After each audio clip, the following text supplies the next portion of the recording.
Le sujet est difficile, il ne faut pas se leurrer.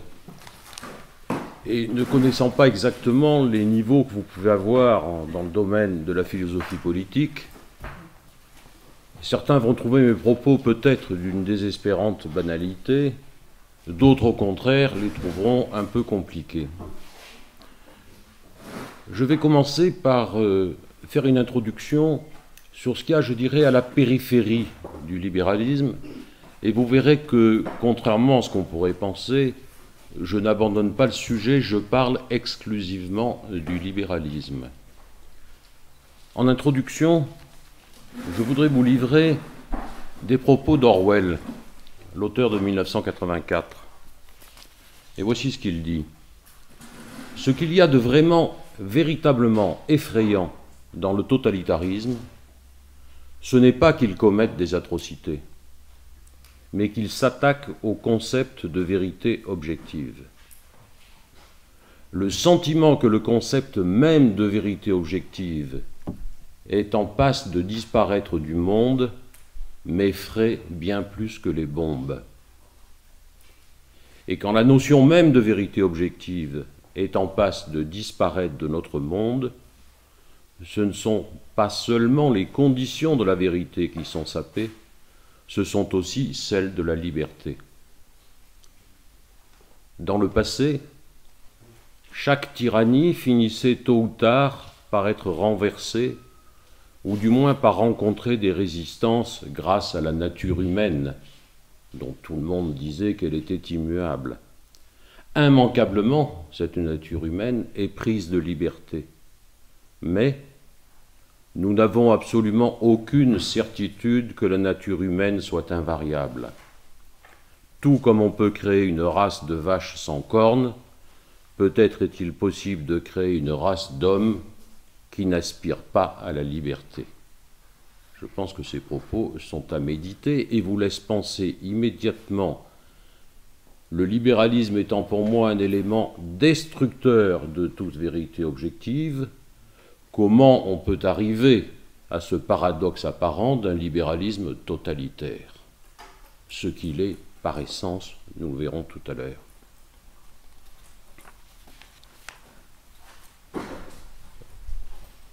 Vous avez tout à l'heure, je crois, une question sur l'empirisme.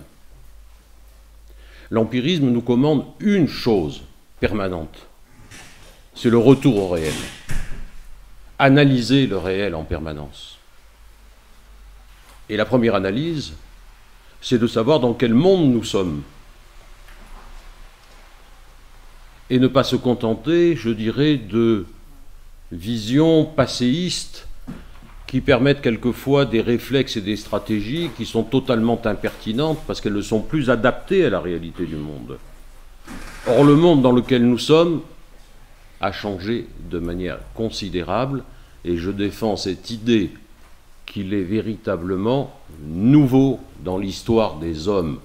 Nous n'avons jamais affronté la réalité que nous avons affrontée aujourd'hui.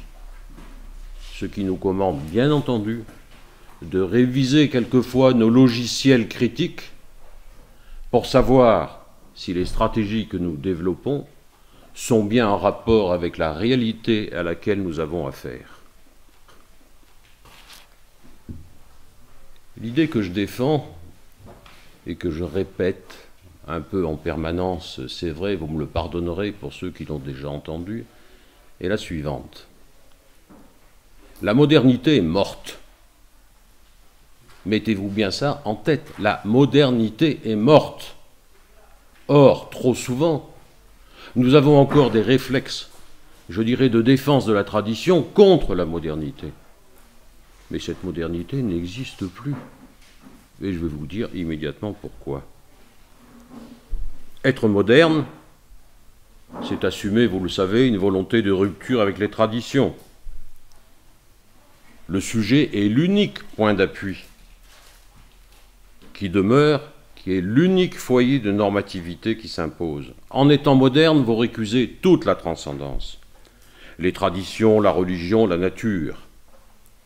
Le beau, le bien, le vrai ne sont en aucun cas des vérités éternelles, mais elles sont toujours liées à l'histoire, ancrées dans un contexte historique, et elles ne sont plus des absolus, mais seulement des phénomènes relatifs.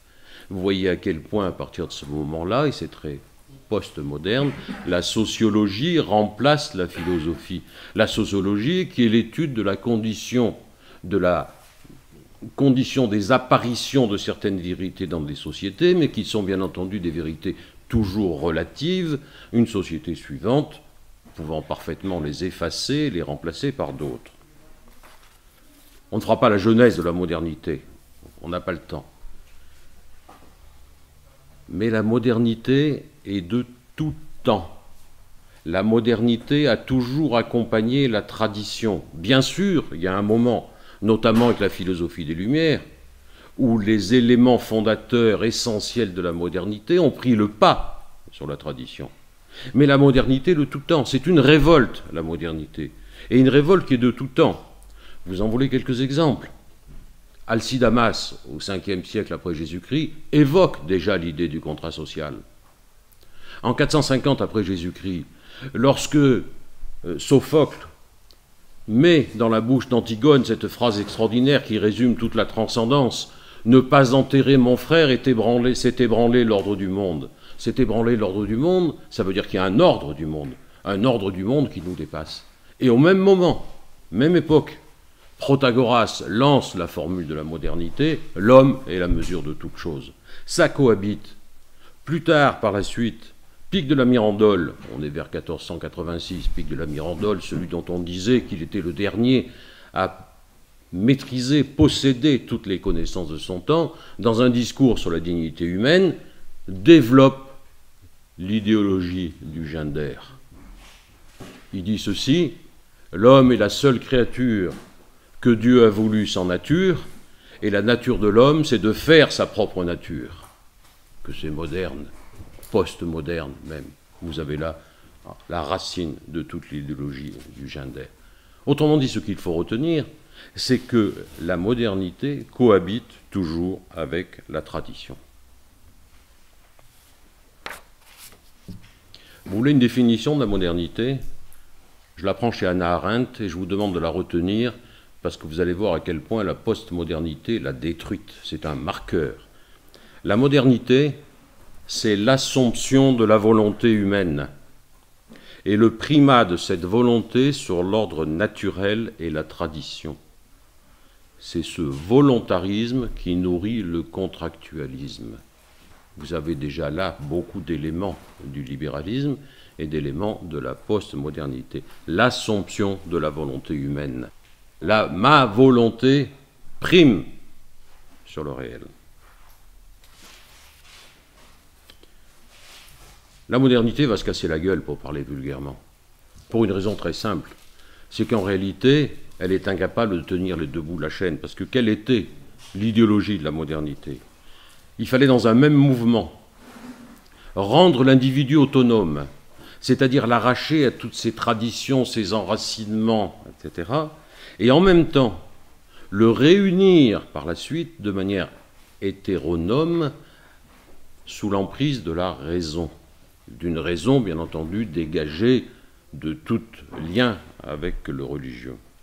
Et l'histoire de cette ambition, c'est l'affrontement de ces deux logiques qui vont s'achever par la défaite de la raison devenue folle. Alain Touraine, le père de Marisol Touraine d'ailleurs, dit quelque chose qui est absolument fondamental. La conception occidentale la plus forte de la modernité, celle qui a eu les effets les plus profonds, a surtout affirmé que la rationalisation imposait la destruction des liens sociaux, des sentiments, des coutumes et des croyances appelées traditionnelles, et que l'agent de la modernisation était la raison elle-même. Vous voyez les deux termes. Mais plus loin, il ajoute « L'idéologie de la modernité,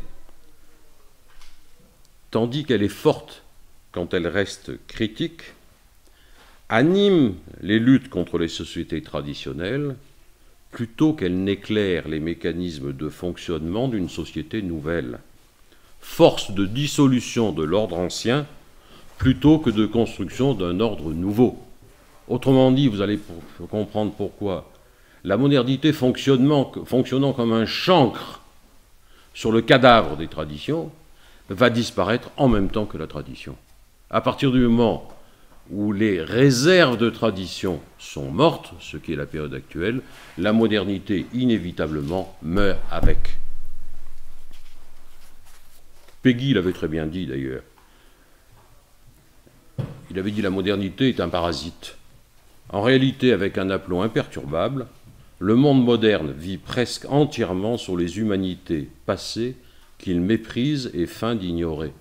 La seule fidélité du monde moderne, c'est la fidélité du parasitisme, car il ne tire sa force ou son apparence de force que des régimes qu'il combat, des mondes qu'il a entrepris de désintégrer.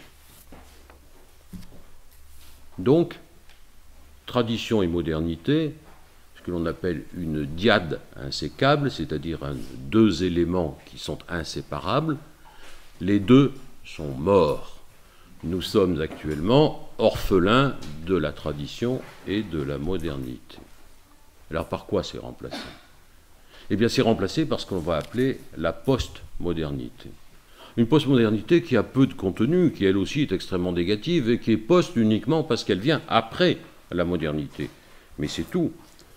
Alors les intellectuels français n'aiment pas l'idée de post-modernité.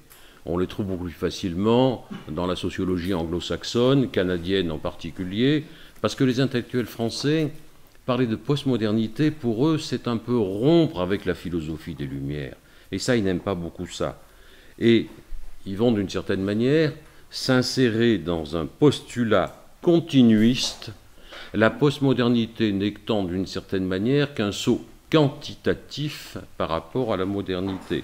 Et on va parler... Beaucoup de philosophes parlent de supermodernité, d'hypermodernité, de modernité tardive, mais surtout pas de postmodernité, allant même jusqu'à dire, dans la bouche d'un des défenseurs de cette modernité tardive, l'hypermodernité est à la modernité ce que l'hypermarché est au commerce traditionnel. Bref, il y a une continuité entre les deux. Pourquoi c'est important ? Parce que si la discontinuité l'emporte, si, comme je le pense, la postmodernité est véritablement un monde nouveau auquel nous n'avons jamais été affrontés, cela suppose, empirisme, retour au réel, cela suppose bien entendu qu'on ajuste nos logiciels pour savoir quelles sont les stratégies pertinentes devant cette postmodernité, pertinentes devant ce monde que nous n'avons jamais connu. Vous n'en trouverez pas d'exemple historique. C'est une nouveauté absolue. Au fond, la postmodernité, c'est le versant émancipation, autonomie de la modernité, mais sans la raison, sans monde à construire, sans avenir, sans échappatoire, sans finalité, sans espérance. Voilà ce qu'est la postmodernité. Bien entendu, certains s'en réjouissent. Je vous donne une phrase de Derrida, qui a été un des premiers d'ailleurs en France à parler de postmodernité, qui dit ceci: « La clôture métaphysique traditionnelle, la négation de l'être éternel, entraîne la négation de Dieu et la mort de l'homme. Mais cette dissolution ne semble pas cependant un prix trop élevé pour être enfin débarrassé des valeurs traditionnelles, la vérité et le bien. » Et Edgar Morin, penseur complexe de la complexité, un peu lugubre, nous dit ceci: « L'idée de salut nous perdait. Il nous faut donc la perdre pour nous sauver. Il nous faut donc enseigner et propager la mauvaise nouvelle. Il n'y a pas de salut en ce monde. Et c'est pourquoi la religion terrestre nous dit, à la différence des religions célestes, nous devons être frères, non pas parce que nous sommes sauvés, mais parce que nous sommes perdus. » Vous imaginez? La postmodernité, je finis là-dessus, c'est le triomphe du bourgeois. le triomphe absolu du bourgeois, celui pour lequel seule la catégorie de l'utile existe, celui qui a enfin vaincu ses deux ennemis de toujours, la transcendance et la révolution. Plus de transcendance, plus de révolution pensable. Soyez cool, soyez tranquille, jouissez peinard, consommez. Voilà le triomphe absolu du bourgeois. Et d'une certaine manière, par une expression paradoxale que je pense c'est un philosophe italien que j'ai beaucoup lu, qui s'appelle Augusto Del Noce, nous sommes dans un millénarisme négativiste. Ah, quelle expression paradoxale, millénarisme négativiste, alors que le millénarisme est au contraire traditionnellement la promesse d'un avenir. Mais ça veut dire quoi? Ça veut dire que nous sommes dans une période où nous avons conscience que les idéaux anciens sont morts et que de nouveaux idéaux ne peuvent pas naître. Voilà la clôture dans laquelle nous sommes enfermés. Voilà la clôture qui en particulier fait bien souvent, et croyez bien que je m'inclus là-dedans, fait notre impuissance devant ce monde qui nous échappe et que peut-être nous n'avons pas su saisir à la racine. Alors vous me direz, le libéralisme, eh bien, la transition est parfaite. Vous avez bien compris que dans ce que je viens de décrire, que la postmodernité, c'est le libéralisme en acte. La postmodernité, c'est le libéralisme accompli, c'est le libéralisme en acte. Comme dit Pierre Manant, la difficulté que nous avons d'ailleurs à combattre le libéralisme, non seulement parce qu'il se présente de manière protéiforme, c'est-à-dire que dès que vous discutez avec un libéral et que vous l'attaquez sur un point, vous dites « non, non, mais ça, c'est pas mon libéralisme ». Alors ils sont libertariens, ils sont autrichiens, ils sont italiens, etc. Mais il y a bien des idées fondamentales qui font qu'on peut se dire libéral. Le libéralisme aujourd'hui, c'est une culture, c'est une mentalité. Pierre Manant dit ceci dans son bouquin sur les libéraux. C'est le libéralisme qui aujourd'hui fournit les termes dans lesquels Européens et Américains formulent les problèmes de leur vie sociale. C'est lui qui donne le ton. Il reste indubitable au moment où j'écris que les principes libéraux reçoivent une adhésion plus ferme et plus générale que jamais. Que c'est vrai, et que c'est vrai quelquefois, même chez certains de nos amis, facilement atteints par tel ou tel aspect du libéralisme. Parce que vous comprenez, en matière économique, au fond, le libéralisme, on va vous dire, mais c'est le bon sens, le libéralisme. Le libéralisme, c'est occupez-vous de vos fesses. Occupe-toi d'abord de tes affaires avant d'entendre quoi que ce soit de l'État. Vous pensez que c'est ça, le libéralisme? Bien sûr que non. Méfiez-vous. Il n'y a pas très longtemps encore, je discutais avec quelqu'un et je défendais la liberté d'entreprendre. Il me dit « Ah ben alors tu es libéral ?» Bien sûr que non. Ça n'a rien à voir. Ne confondons pas. Il faut être un peu subtil et aller au fond des choses. Est-ce qu'on peut faire la genèse du libéralisme? Elle est compliquée. Suivant les auteurs, on a bon nombre de variantes en la matière. On va remonter assez loin. C'est là que nous sommes dans la philosophie politique.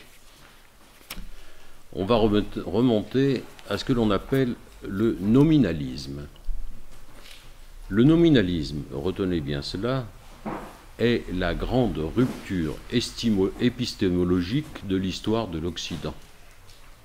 C'est dans le nominalisme que va s'ancrer le protestantisme, qui est un nominalisme religieux, et que par la suite, tous les philosophes, ou presque,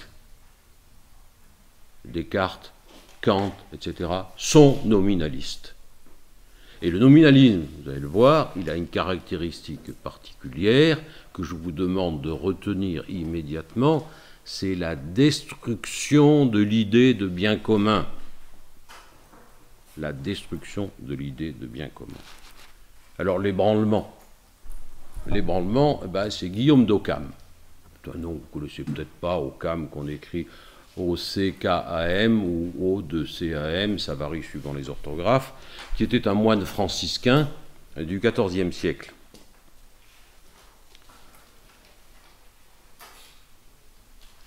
La crise qu'on a appelée nominaliste, ou la crise des universaux en philosophie et en philosophie politique, s'est étalée sur au moins 2 siècles. Avec Guillaume d'Occam, je dirais, on est à la pointe, on est à la fin, et c'est lui qui passe pour l'auteur nominaliste par définition, mais il n'est lui-même qu'héritier. Ce nominalisme va s'épanouir au long des siècles, lézarder toutes les conceptions anciennes et provoquer un effondrement considérable en rendant le monde et l'universel inconnaissables. Le nominalisme fonde ce qu'on va appeler l'individualisme méthodologique, c'est-à-dire cette méthode qui part toujours de l'individu et qui oublie les ensembles et les universaux. Ce héros de l'esprit moderne, comme l'appelait Hegel, pose à nouveau la question fondamentale en philosophie. Que puis-je connaître? Que pouvons-nous connaître? La connaissance porte-t-elle sur des choses singulières et particulières ou sur des concepts? Autrement dit, lorsque vous parlez de l'humanité, est-ce un simple mot ou est-ce que ça correspond à une réalité? C'est toute la querelle. Et à partir du moment, c'est exactement l'exemple, je pense, Alain de Benoît prend cet exemple, et à mon avis il est très bon, c'est l'exemple de la forêt. La forêt est-elle une simple addition d'arbres, d'individus, ou constitue-t-elle réellement un ensemble qui a ses caractéristiques propres et qu'on ne retrouve pas dans tel ou tel arbre? Voilà le fond du débat. Vous allez me dire qu'est-ce que c'est que ces nuées philosophiques, etc. Elles sont pourtant fondamentales. La réponse nominaliste, le trait fondamental du réel, nous dit Guillaume d'Occam et les nominalistes qui vont lui succéder, c'est que le réel est toujours individuel et particulier. Il n'y a pas d'universel, c'est-à-dire quelque chose, des conceptions, des ensembles qui pourraient s'appliquer, qui pourraient appliquer une même propriété à plusieurs. Occam conclut, seul le particulier est réel, et les concepts n'existent que dans le sujet connaissant. Ils ne peuvent en aucun cas prétendre exprimer une réalité, ils ne sont que des signes. Ah, voilà une proposition moderne. Cette interprétation du signe traduit un refus net, précis, de la théorie réaliste de la connaissance. Le concept n'est qu'une forme vide. Conséquence. Bon, ça c'est bien gentil, mais conséquence. Toutes les réalités métaphysiques sont bannies. Il n'y a plus de métaphysique possible, parce qu'on raisonne par concept. Et si les concepts ne recouvrent que le vide, inutile de continuer à raisonner par les concepts. Donc la raison est écartée. La raison est écartée. Et la raison divine n'étant plus le fondement de la raison des choses, la raison humaine ne peut plus participer à la raison divine et reste incapable de connaître la raison des choses. Bilan, séparation absolue entre Dieu et l'homme qui ne peut plus le rejoindre par la raison. Dieu n'est plus qu'une espèce d'ectoplasme, une espèce d'ectoplasme lointain qui n'a plus aucun rapport avec nous. Et c'est ce qui explique que très vite, avec ce Dieu absconditus, inconnaissable, inconnu, l'homme prendra à son tour sa liberté en disant ce Dieu-là, on le balayera d'un revers facile. Et donc, Guillaume d'Occam a ouvert la porte au nihilisme, puisqu'il n'y a pas de preuve de l'existence de Dieu et qu'elle est impossible à formuler. Eh bien, on va très vite en conclure que cette idée est absolument inutile et qu'il ne doit plus avoir droit de citer, pas plus que ces universaux que l'on appelle le vrai, le bien, le beau. Et puis, le protestantisme. Luther est nominaliste. formé par Gabriel Bibel, disciple nominaliste connu, il va lui aussi détruire la raison. Consacré par Crotus Rubianus comme le père de la patrie, celui qui osa le premier affranchir le peuple de Dieu, accueilli par Henri Heine comme libérateur du genre humain, héros du germanisme régénéré selon Fichte, tandis que Michelet célèbre 1517, la date des propositions de Luther, au même titre que 1789. Martin Luther, doté d'une nature excessive, contradictoire, angoissée, attaché à son moi avec un orgueil démesuré, a provoqué une réforme qui va traduire une révolution profonde, une novation radicale de l'ordre établi, et vous savez que cette révolution culturelle, nominaliste fondamentalement, reste une césure colossale en Europe entre les pays de tradition protestante et les pays de tradition catholique.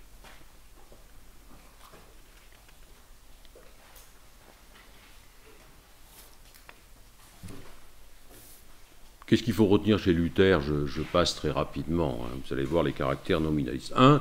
La volonté arbitraire de Dieu. Arbitraire en ce sens que Dieu est inconnaissable et que Dieu n'est pas lié lui-même par sa propre sagesse.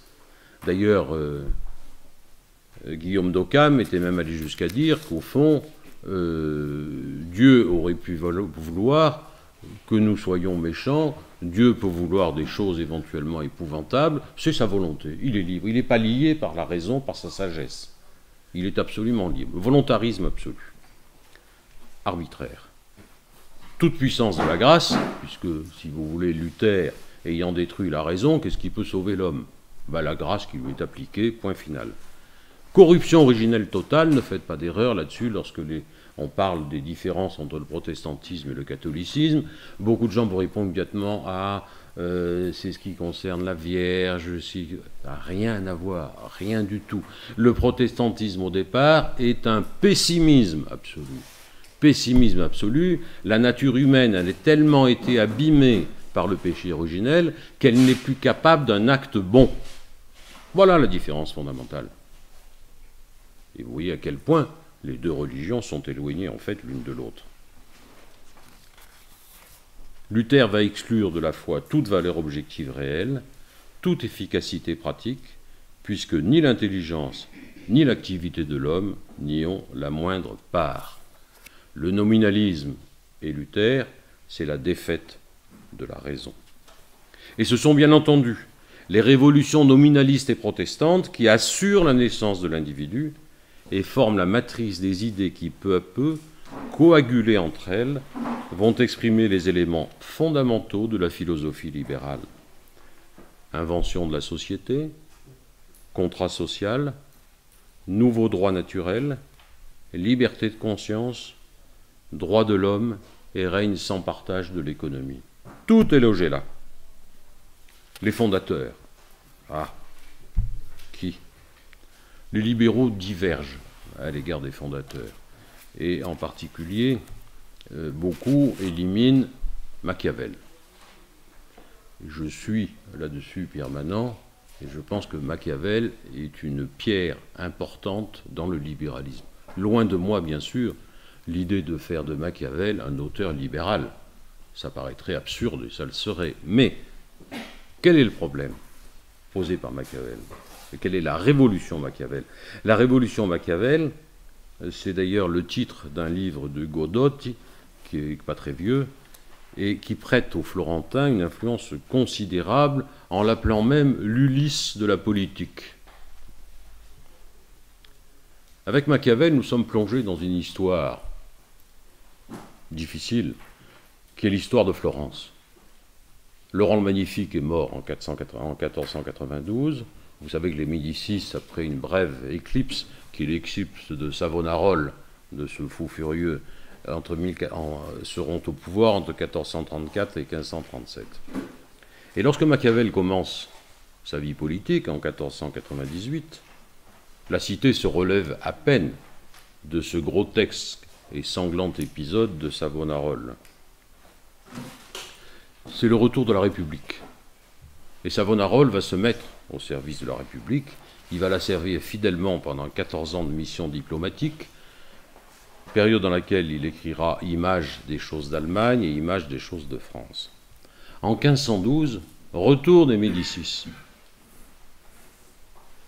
Machiavel est mal. Il a servi la République.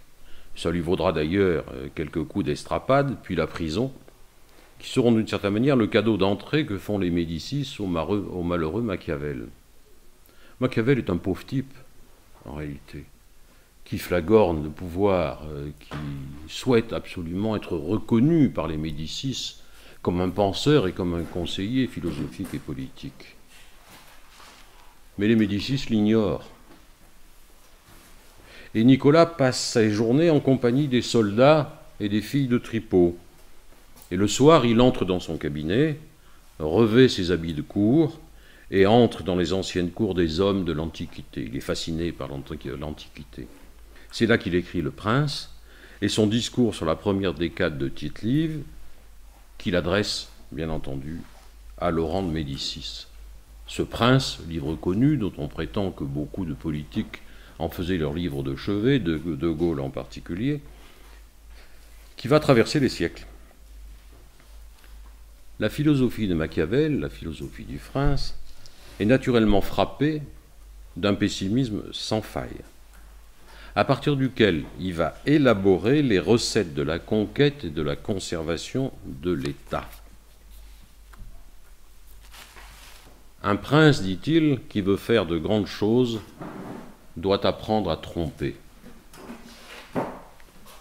Toute l'argumentation du prince, c'est de savoir comment le prince en question peut conserver le pouvoir. Mais c'est un pouvoir, voilà la révolution Machiavel, qui est clos sur lui-même, sans lien aucun, non seulement avec la religion, mais avec toute idée d'un quelconque bien commun. Ce qui est érigé en fin suprême, unique, auquel tout doit être subordonné sans préoccupation d'une fin extérieure et supérieure, c'est la continuité de l'État et le pouvoir du prince. Voilà sa révolution. Voilà un pouvoir politique, pour la première fois, entièrement détaché de toute idée de bien commun. Or, là-dessus, Pierre Manant a quelque chose de très vrai. Il nous dit ceci: pour comprendre l'enclenchement et le développement de la politique moderne, il faut préalablement saisir le changement dans ce qu'on doit appeler, en dépit de l'emphase, le statut du bien. Voilà la raison fondamentale. Parce que vous avez bien compris qu'à partir du moment où l'idée de bien commun disparaît, comme le disait Hannah Arendt, c'est le politique qui disparaît, et lorsque le politique disparaît, c'est la société qui disparaît. Parce que le politique est la forme de la société. C'est elle qui unifie la société. À partir du moment où le politique disparaît, il n'y a plus de société, c'est la phase dans laquelle nous sommes. Après Machiavel, alors là tout le monde le reconnaît comme un des précurseurs, c'est Thomas Hobbes. L'ennuyeux Hobbes. Je ne sais pas si certains parmi vous se sont farcis, pour parler vulgairement, le Léviathan, mais je ne connais pas beaucoup de livres plus ennuyeux que le Léviathan. Mais c'est un fils de clergyman.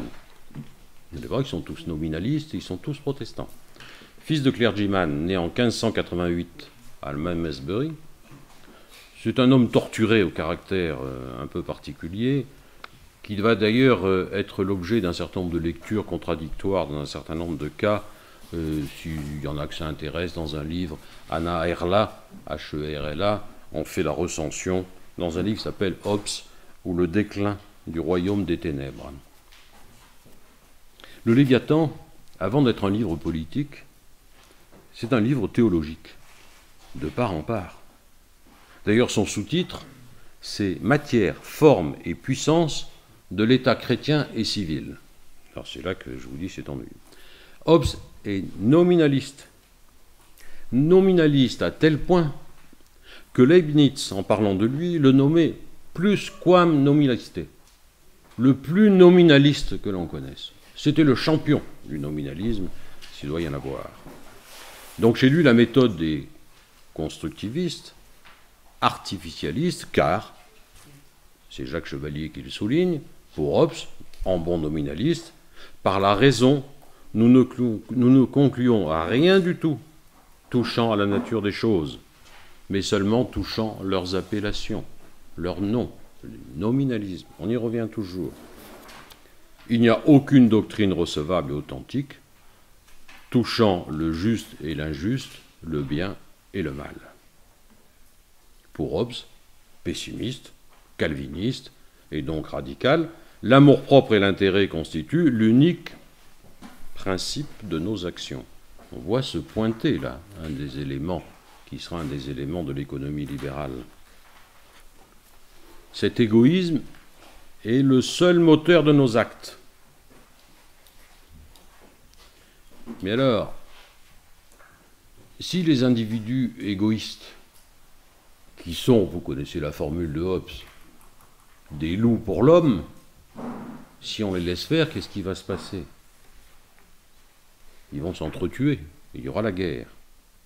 Donc, pour surmonter ce problème, il ne reste aux humains qu'une possibilité rationnelle: se donner un Dieu mortel et lui obéir. C'est-à-dire, c'est ce que développe le Léviathan, c'est qu'il y a deux contrats.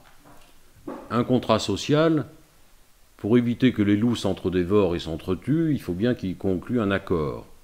Mais bien entendu, immédiatement, pour que cet accord puisse perdurer, un contrat de sujétion, un contrat définitif à un prince. C'est-à-dire qu'au fond, on a une espèce de renversement démocratique, c'est-à-dire un point de départ démocratique, c'est le peuple qui se confie à un prince, mais de manière totale et définitive. C'est désormais le prince qui assure l'unité du corps social. Et le corps social ne peut en aucun cas, les éléments du corps social, discuter n'importe quelle décision du prince, parce que bien entendu, c'est le prince qui fait la loi et que la loi fait la norme. Donc Hobbes retire au peuple la souveraineté au moment même où il fait reposer sur lui toute souveraineté possible. Et cette première forme libérale va être pratiquée pendant relativement longtemps. Parce que quel est le problème qui se pose au libéralisme? Et quel problème fondamental? Si la société est le résultat d'un contrat social, et un contrat social entre individus, et sachant qu'il n'y a que des individus qui comptent, comment assurer la paix entre ces individus? La première forme de Hobbes à Suarez en particulier, c'est on confie le pouvoir à un prince, qui va être un dictateur épouvantable, peu importe, qui est incontestable, incontesté, auquel on a tout confié. Et puis vous allez avoir, là on passe au libéralisme moderne, la réponse, vous allez le voir, que donne Locke. À ce moment-là, le peuple se constitue en société par un contrat social et délègue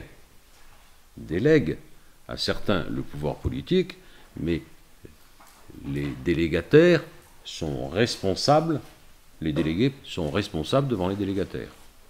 C'est les démocraties modernes, démocratie parlementaire, etc., que nous connaissons.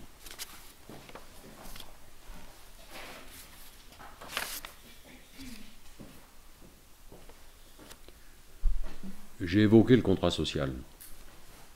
Le contrat social, c'est une révolution colossale. Marcel Gauchet nous dit quelque chose d'essentiel là-dessus. Il n'y a au fond que deux manières de penser la composition d'une société humaine. Soit en lui prêtant une unité préalable, qui ne peut être dès lors que d'origine transcendante, soit en l'accréditant d'une unité a posteriori, qui ne peut donc procéder que de l'accord des éléments dont toute société est composée, c'est le contrat social. Contrat social qui sera la racine de toutes les philosophies du droit naturel libéral. Droit naturel, ne vous trompez pas, le droit naturel libéral n'a rien, mais absolument rien à voir avec le droit naturel chrétien. puisqu'on recompose, on imagine à l'origine du contrat social une espèce d'individu pur doté d'un certain nombre de droits. Et c'est à partir de là qu'on dit on va imaginer un nouveau droit naturel qui va être ancré dans ce qu'était l'individu qui a passé ce contrat social. Contrat social dont personne n'a la trace, bien entendu. Et dont d'ailleurs un certain nombre de philosophes, dits libéraux, vont donner des explications quelquefois incohérentes et contradictoires. Je pense à Montesquieu en particulier.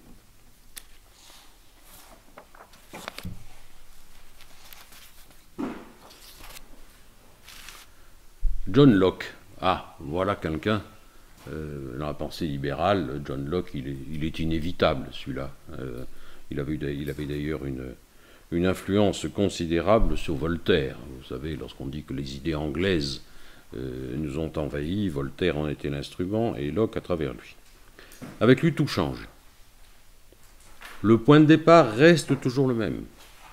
L'état de nature où les hommes sont égaux et indépendants, et où il passe un contrat social. Et pour éviter, là aussi, comme dit Locke, pour éviter la guerre civile, ce que faisait Hobbes, entre tous ces individus, il faut un gouvernement civil. Et l'originalité de Locke, c'est que pour lui, cette fois, on va déléguer, on va constituer un gouvernement chargé d'exécuter la volonté majoritaire par le biais de représentants toujours révocables. Voilà la formule de la démocratie moderne et du libéralisme moderne. Mais l'État n'a pour unique but, conformément à la loi naturelle libérale, de garantir l'exercice plénier de la liberté, c'est-à-dire la jouissance illimitée des droits subjectifs de chacun, ces droits étant considérés indépendamment de toute causalité finale objective, personnelle ou commune, retour au nominalisme.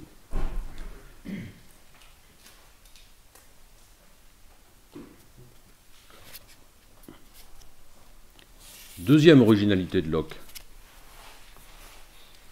Ce qu'il faut essentiellement, la raison pour laquelle les gens entrent en société, c'est pour garantir la propriété. On passe là à un élément économique. Et comme le dit Louis Dumont, fonder la propriété, parce qu'il fonde la propriété sur le travail. Qu'est-ce qui donne accès à la propriété? C'est le travail et exclusivement le travail. Fonder la propriété sur le travail et non plus sur les besoins est typiquement moderne et le premier pas vers l'accumulation illimitée que devra garantir l'ordre politique. C'est cette conception que Macpherson qualifiera d'individualisme possessif. Benjamin Constant s'inscrira dans le droit fil de Locke.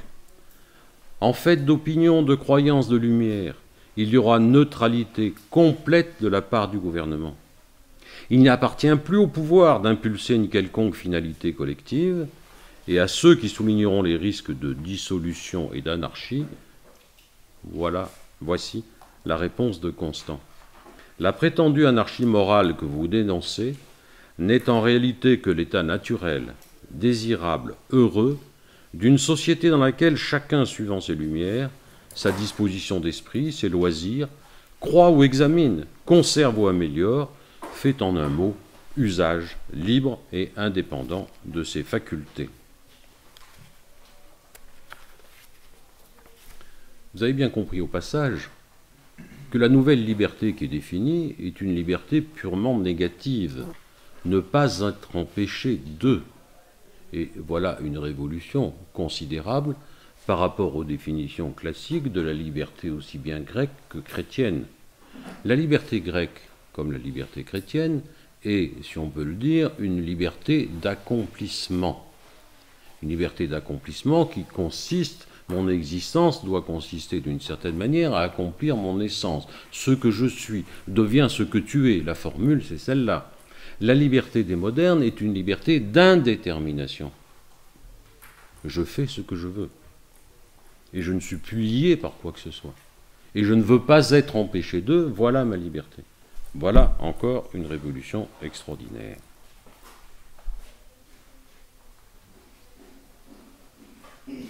Et puis, après Locke, Vous avez un personnage, alors qu'il a encore, dans tous les livres d'économie, apparaît comme le fondateur de l'économie politique, à tort raison d'ailleurs, c'est Adam Smith. Mais avant Adam Smith, il y a un personnage bizarre dont il faut parler, qui est Mandeville. Mandeville, l'homme fou. Mandeville a écrit un bouquin célèbre qui s'appelle La fable des abeilles et qui va servir de substrat à un certain nombre de définitions libérales. À la page de garde de La fable des abeilles, on précise la chose suivante. La fable des abeilles, où les vices privés font le bien public. Les vices privés font le bien public. Contenant plusieurs discours qui montrent que les défauts des hommes, dans l'humanité dépravée, peuvent être utilisés à l'avantage de la société civile et qu'on peut leur faire tenir la place des vertus morales. Ce qui veut dire qu'au fond, le bien public, la vertu publique, est le résultat et l'addition des vices privés. L'égoïsme, laissez faire, et vous verrez qu'il en résultera automatiquement un ordre véritable, qui est l'ordre libéral d'ailleurs. Et c'est bien la raison pour laquelle l'action économique va être réputée par elle-même orientée au bien. Marcel Gauchet nous dit lui-même, elle a un caractère moral qui lui est spécial. La satisfaction des besoins matériels étant la seule raison pour laquelle les hommes vivent en société, si on les laisse librement poursuivre la recherche de leurs biens matériels, il va en résulter très naturellement le bonheur pour tous. Les besoins sont donc premiers, Louis Dumont y insiste là-dessus, et les relations entre hommes secondaires. On valorise davantage les relations avec les choses que les relations entre les hommes. Et le principal legs de Mandeville, c'est une philosophie individualiste. Les passions humaines sont disposées de telle manière que leurs discordances apparentes s'harmonisent pour le bien public. L'action humaine est toujours égoïste, tant mieux. Laissons faire les égoïsmes. Et donc le bien public est en réalité réalisé par une action qui n'est pas consciemment orientée vers lui. Ça, on va retrouver ça dans un certain nombre de cas. Avec Adam Smith, le Luther de l'économie politique, comme le qualifiera Marx, nous assistons véritablement à la naissance d'une science nouvelle, l'économie politique. Elle reprend l'idée fondamentale de Mandeville, l'activité économique est la seule activité de l'homme où il n'y a besoin que d'égoïsme. En poursuivant seulement leurs intérêts particuliers, les hommes travaillent sans le vouloir au bien commun. C'est la fameuse main invisible, vous le savez, qui nous fait concourir malgré nous au bien public. Tous les principes sont posés et ils vont se développer de manière considérable. Je ne vais pas continuer avec la litanie des philosophes libéraux qui ont repris toutes ces idées, qui les ont aménagées, qui ont fait leur propre cuisine, défini des écoles libérales, etc. Et pour conclure, j'en viendrai à un néo-moderne, curieusement, néolibéral. Alors je vous le dis tout de suite, je récuse absolument l'idée de néolibéralisme. Il y a un libéralisme tout court. Ce sont les mêmes principes qui donnent un libéralisme adapté à la réalité, mais qui n'a rien de néo, puisque ce sont les mêmes principes qui sont repris partout. Je veux parler de Friedrich von Hayek. Friedrich von Hayek, dont vous avez sans doute entendu parler, qui est un économiste britannique d'origine autrichienne, qui a vécu entre 1899 et 1992 et qui a été prix Nobel en 1974. Toute l'œuvre de Friedrich Hayek est un effort de dénonciation et de discrédit du discours socialiste et socialisant. Jusque-là, ça ne devrait pas nous gêner tellement. Son œuvre principale, La route de la servitude, est un pamphlet publié en 1944 sous la forme d'un avertissement adressé à l'intelligentsia anglaise, socialiste. Et c'est sans doute cet antisocialisme, mais vous allez voir à quel point il va être poussé, qui constitue l'idée force de l'ensemble des travaux de ces travaux qui sont dirigés essentiellement contre la peur de la dérive étatique. L'erreur essentielle, dit-il, que l'on retrouve au cœur des slogans, vous allez voir le mélange, marxiste, nationaliste, fasciste, reflète invariablement la même tendance, la préférence idéologique pour la prévalence du groupe. Voilà le péché mortel. La préférence idéologique pour la prévalence du groupe. Une préférence qui, selon Hayek, mène inéluctablement à l'écrasement de l'individu. C'est la raison pour laquelle il voit dans cette idéologie une menace directe sur la civilisation européenne et sur le fondement individualiste de la civilisation moderne. Face à la menace totalitaire, Hayek se réfère non seulement au libéralisme du XVIIIe et XIXe siècle, mais aussi à l'individualisme, vous allez voir, hérité d'Erasme, de Montaigne, de Cicéron, de Tacite, de Périclès, de Thucydide, un individualisme dont les éléments, dit-il, fournis par le christianisme et par l'Antiquité classique, ont connu leur premier développement complet lors de la Renaissance et sont ensuite devenus ce que nous appelons la civilisation de l'Europe occidentale. Voilà quelque chose de fondamental, voilà une erreur que nous devons combattre fondamentalement. C'est cette idée qu'au fond, le libéralisme et l'individualisme s'inscrivent dans le droit fil de toute la pensée européenne, et dans le droit fil en particulier de la pensée religieuse, chrétienne. C'est-à-dire qu'au fond, on veut nous expliquer, et Dieu sait s'il y en a qui le font, que l'individualisme et la démocratie sont les enfants légitimes du christianisme. Et cette thèse, malheureusement, fait aussi bien plaisir aux ennemis de l'Église et du monothéisme, mais également à beaucoup de clercs et d'évêques qui sont ravis de laisser penser que la démocratie est la fille légitime de l'Église. J'ai même lu, sous la plume de plusieurs évêques, cette idée qu'en réalité, nous vivons aujourd'hui l'époque la plus chrétienne que l'on ait jamais connue. Pourquoi ? Pour une raison très simple. Par le biais de la sécularisation, c'est-à-dire du transfert d'idées à contenu religieux dans la société civile et dans la société laïque, comme la démocratie n'est en réalité que l'application politique des valeurs de l'Évangile, il est évident que nous sommes dans une période extrêmement chrétienne, même si elle ne le sait pas. Donc ça fait plaisir à tout le monde.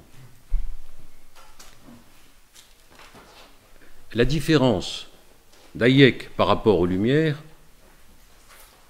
c'est que après, vous le savez, les désastres de la raison au XXe siècle et ses conséquences, ça va être de dénoncer le rationalisme, de dénoncer la raison. L'appel, et c'est sa séduction d'une certaine manière d'Hayek, à l'humilité intellectuelle est permanente. Il dit il faut une humilité intellectuelle. Ne croyez surtout pas que pour la raison, vous allez pouvoir maîtriser quoi que ce soit. Il a une approche strictement individualiste dans la compréhension du phénomène social. Car, dit-il, c'est uniquement en abordant dans un esprit individualiste les phénomènes sociaux que l'on peut déceler les forces super-individuelles qui commandent le développement de la raison. Formule qui est claire, sa ferme opposition au rationalisme caractéristique des pensées socialistes. L'individu ne peut avoir accès en théorie à une connaissance totale du mécanisme social. Il faut donc procéder par le biais de l'individualisme méthodologique. Je cite, « Une civilisation comme la nôtre est nécessairement basée sur l'adaptation de l'individu à des transformations dont il ne peut saisir ni la cause ni la nature. Aucun individu ne peut comprendre pourquoi il gagne plus ou moins, pourquoi il doit quitter une occupation pour une autre, parce que tous ces faits sont liés à une multitude de circonstances inextricables. Le monde est trop complexe pour qu'on puisse le saisir. Rien de pire que de vouloir par la raison l'orienter en quoi que ce soit de manière globale. Laissez faire, d'une certaine manière, les individus et vous verrez qu'il en résultera un optimum. » Dans cette perspective, l'ordre social n'est le résultat d'aucune intention, d'aucun dessein humain, mais de forces spontanées La société est un ordre naturel, apparu et perpétué de lui-même, au gré de l'adaptation des individus à des circonstances changeantes. Respecter son caractère spontané, c'est faire preuve d'humilité face à sa complexité et permettre le développement de la raison et du progrès. Intervenir sur la base de principes édictés en loi, c'est mener le système à sa perte. Vous voyez qu'il ne reste pas grand-chose pour le politique. Tout ce concept d'ordre spontané est absolument fondamental chez Hayek. L'ordre catalactique, c'est une expression de Frédéric Hayek, c'est-à-dire l'ordre engendré par l'ajustement mutuel de nombreuses économies individuelles sur un marché, constitue l'ordre par excellence. Hayek est un nominaliste postmoderne. L'objet de ses développements sur la complexité des phénomènes sociaux est de démontrer que les événements individuels et sociaux dépendent de circonstances concrètes si diverses et si nombreuses qu'il est impossible de les identifier. En d'autres termes, la complexité des phénomènes humains rend chimérique l'espoir de découvrir par l'observation des liens réguliers entre les éléments individuels une quelconque liaison de cause à effet. Ça veut dire quoi? Ça veut dire que l'empirisme organisateur est mort. Il n'a aucune chance d'appliquer. Vous voulez saisir le réel est insaisissable. Donc abstenez-vous. Ne pensez plus. Ne réfléchissez plus. Les interventions des pouvoirs publics ne peuvent que perturber cet ordre. La logique des marchés s'étend au-delà du champ traditionnel de la réflexion économique et devient utile à l'explication générale des phénomènes humains et sociologiques. Autrement dit, Hayek fait ressortir les bienfaits de l'ignorance. Le marché, en livrant par les prix des informations très limitées mais pertinentes, est le ressort du seul ordre collectif qui soit compatible avec la complexité de la société et l'ignorance des agents. Pour ainsi dire, sans effort, le marché comble la différence entre l'ignorance de chacun et la vérité du tout. Mais cette vérité, qui se forme à partir de l'interaction des perceptions individuelles, ne peut émaner d'aucune instance supérieure ou extérieure au système, condamnation du politique, elle est intérieure au système et contingente. Vous avez vu que dans le voyage que nous avons fait, nous sommes curieusement partis du nominalisme religieux de Guillaume d'Occam, cette idée qu'au fond, il y avait un Dieu inconnu, inconnaissable, et qu'il ne fallait surtout pas chercher à connaître, qui avait ses propres lois auxquelles il fallait se soumettre. Nous sommes passés ici, et on boucle le voyage, à un nominalisme sécularisé. Il y a au-dessus de nous un marché, un divin marché, suivant le livre du Four, inconnaissable, qu'il ne faut surtout pas chercher à connaître et sur lequel il ne faut surtout pas intervenir. Vous avez là, je crois, l'ensemble de tous les principes qui ont été développés de manière particulière par un certain nombre d'auteurs qui fondent le libéralisme. Le libéralisme, retenez, c'est la destruction du bien commun, c'est la destruction de la société, c'est la destruction de toute idée de vérité objective, et partant et en soi, et on va le voir de plus en plus, c'est un système totalitaire. Voilà, j'ai terminé.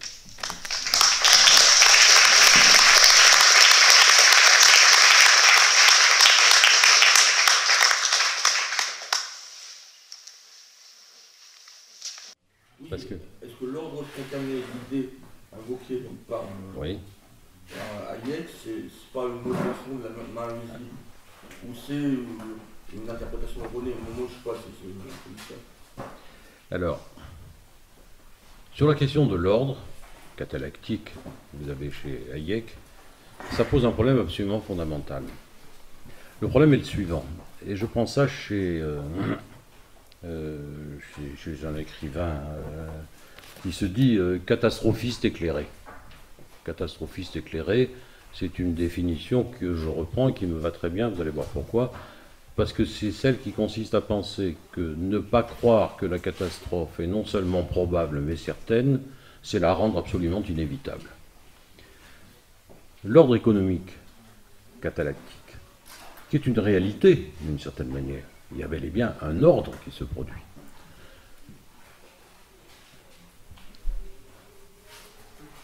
Aujourd'hui, c'est à la fois, l'économie est à la fois violence, et Dieu sait si un certain nombre d'auteurs, on va dire souvent de gauche, etc., condamnent cette violence économique, mais nous aussi, parce qu'il ne faudrait pas aussi que nous oublions la question sociale.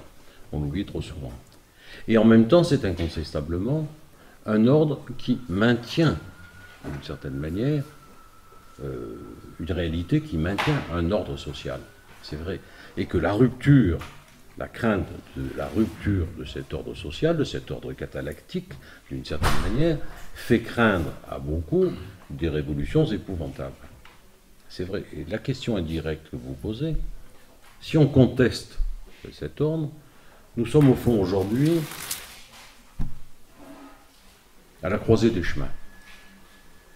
La croisée des chemins, c'est quoi? Le meilleur des mondes est probable. On y marche à grande allure. Et je pense, vous allez me dire c'est un détail, que le retour de Sarkozy en 2017 éventuellement, c'est le triomphe du meilleur des mondes. De l'autre côté, la guerre civile. De l'autre côté, la guerre civile. On a une dissolution sociale telle, si elle n'est plus maintenue par cet ordre économique, cette dissolution telle est telle qu'elle va entraîner des catastrophes épouvantables. Comme dirait Woody Allen, prions Dieu de faire le bon choix. Il est évident que personne ne peut dire et affirmer comme ça je préfère la guerre civile. Non, on ne peut pas le dire. En même temps, je crois que le pire, c'est vraisemblablement et très certainement le meilleur des mondes, que je vous appelle à relire, non pas comme un roman de science-fiction, mais comme un descriptif de l'actualité en même temps que 1984. Et à ce propos, je reviens sur un petit détail qui nous vaut quelques discussions enflammées entre amis quelquefois. La question de la politique du pire. Ah, vous connaissez cette phrase qu'on répète à l'envi, la politique du pire est la pire des politiques. Ouais. Est-ce qu'on est d'accord sur le pire? Est-ce qu'on sait où est le pire? Or, bien souvent, on nous balance ça à l'occasion d'échéances électorales. On nous dit, ah, entre Sarkozy et Hollande, quand même, tu vas pas faire la politique du pire, tu vas pas laisser passer Hollande. Donc il faut voter Sarkozy. Un raisonnement totalement imbécile, mais duquel on est souvent prisonnier. Et pour répondre à votre question, d'une certaine manière, je pense que l'ordre qui résulte, la résultante de toutes les actions économiques individuelles, qui crée d'une certaine manière un certain ordre, c'est une vision un peu irénique que vous développez là. Je vais vous dire pourquoi. Parce que cet ordre, parce que cet ordre, si vous voulez, est réputé d'une certaine manière non perturbé par des décisions étatiques ou autres, et non perturbé non plus par la puissance financière. La puissance, les spéculateurs, alors j'entends bien maintenant que certains économistes, même chrétiens, je pense à Naudet en particulier, nous expliquent que les spéculateurs sont des gens admirables et il faut les remercier pour leur présence parce qu'ils agissent d'une certaine manière comme des assureurs tout risque. Mais l'ordre est cet ordre n'existe pas en réalité, c'est ça le problème. Il n'y a pas d'ordre parfait, c'est exactement comme en matière économique. Alors en matière économique, qu'est-ce qui s'est passé? Pour qu'il y ait une science économique, les économistes ont inventé une chose, ils ont dit l'individu, l'agent économique, par définition, est toujours rationnel. Mais sinon, il n'y a pas de science économique. Or, tout le monde sait très bien que ce n'est pas vrai. Et que l'individu n'est pas toujours rationnel. C'est une confiance dans la raison individuelle. C'est une raison collective qui serait l'addition des raisons individuelles dont on suppose précisément qu'elles sont raisons. Or, les individus agissent, on le voit très très bien, pour des raisons quelquefois qui ne sont même pas leur propre intérêt. Et heureusement, dans un certain nombre de cas. Donc au fond, j'ai l'impression qu'on a théorisé un ordre apparent. Il y a un ordre apparent, mais dont je crois qu'il est un désordre fondamental, parce qu'au fond, c'est livrer la société actuelle. Quel est le facteur d'unité, le socius, l'élément commun de notre société? Si tout a disparu, s'il n'y a plus rien, il n'y a plus de frontières, il n'y a plus de pays, il n'y a plus de nations, il n'y a plus de... etc. Qu'est-ce qui fait l'unité? J'allais dire presque du genre humain. Les achats, les gestes de l'achat et de la dépense, l'économie, les addictions économiques. Imaginez quand même que nous sommes dans une société qui est exclusivement fondée sur l'addiction économique.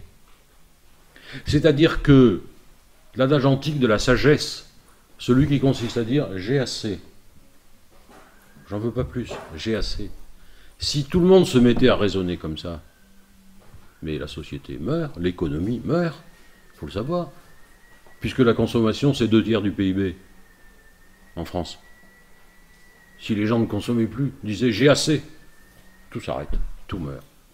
Tout ça pour vous dire à quel point la société dans laquelle nous sommes est une aberration historique. Et que normalement, elle est loin d'avoir, n'y voyez ni optimisme ni pessimisme, mais une analyse réaliste, elle n'a aucune promesse de la vie éternelle, cette société. C'est notre certitude, ça. Elle est fondée sur tellement d'aberrations qu'elle ne peut pas durer, elle ne peut pas se poursuivre. Toute la question est de savoir, c'était la question que je posais, que je nous posais, etc., la prise en compte du réel, de la postmodernité, comme incarnation du libéralisme, etc., ça donne quoi comme stratégie? À nous d'y réfléchir. Je vous livre cette réflexion que je veux bien partager avec vous, mais qui commande un travail considérable qu'à mon avis, nous n'avons pas fait. Voilà. Vous disiez que vous réfutiez une distinction entre libéralisme et néolibéralisme, mais pourtant, enfin, vous admettez qu'il y a une évolution. Vous parliez de Machiavel, Hobbes, Baudin, mais aujourd'hui, aucun néolibéral, aucun libéral actuel ne se réclame de leur pensée. Leurs pensées politiques leur théorie politique font plutôt sourire. Et en 69, vous ne reconnaissez pas qu'il y a une véritable rupture, et bien que certains libéraux aujourd'hui se réclament d'un héritage de penseurs libéraux plus anciens, il n'y a aucune continuité en fait entre le néolibéralisme d'aujourd'hui qui exclut l'intervention politique dans les rapports humains et le libéralisme plus ancien. Alors,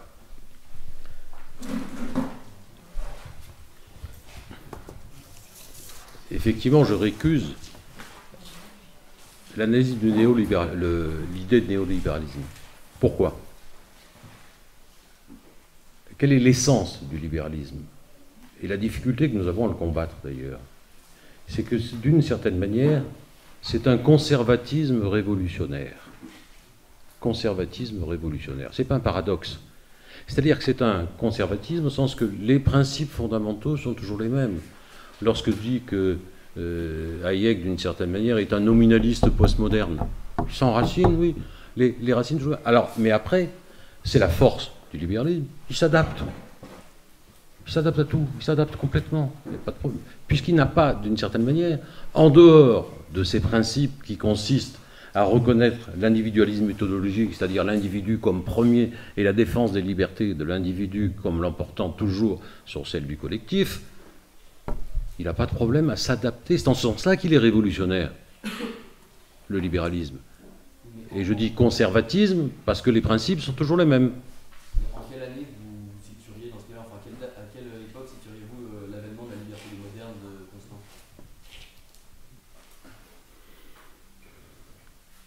Où est-ce que vous voyez la rupture? Ce serait plutôt vers 1969. Après, depuis 69, c'est impensable de partir mourir pour la patrie, pour le tout, c'est l'individu avant tout. J'ai pas l'impression qu'avant, le libéralisme se soit tellement implanté. Enfin, en 1914, on voit que c'est le retour de la liberté des anciens, justement. Oui, mais les principes ne changent pas, hein, véritablement.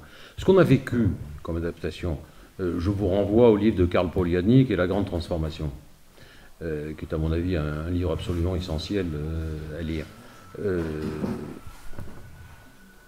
Jusqu'en 1831, au moment de la révolte des Canuts, qui est la première révolution. Les ouvriers français sont marqués par, je dirais, les corporations, l'œuvre de l'Ancien Régime, etc. 1831, grosso modo, à partir de 1830, il y a ce qu'on appelle le libéralisme manchestérien. Libéralisme manchestérien qui s'oppose absolument à toute régulation sur un certain nombre de marchandises, etc., qui se veut exempt de tout ça. Ça marche de manière extraordinaire, et c'est ce qui va créer le prolétariat, ce qui va créer l'horrible condition ouvrière décrite par le docteur Villermé en 1840, c'est le libéralisme. C'est-à-dire qu'on interdit aux gens de s'associer, vous savez, sous peine de mort dans un certain nombre de cas, les ouvriers ne peuvent plus s'associer, et ils retrouveront le droit de s'associer en 1884. Mais à ce moment-là, dans une autre forme, ils auront été récupérés par les courants anarchistes, socialistes et communistes, puis communistes. 1929, la crise, etc., on va dire échec du libéralisme. Vous en connaissez les conséquences. Et après la Deuxième Guerre mondiale, on revient à ce qu'on a appelé l'État-providence. L'erreur de Karl Polanyi, ça a été de penser que le libéralisme était définitivement hors jeu et que désormais allait revenir, le libéralisme ne reviendrait pas.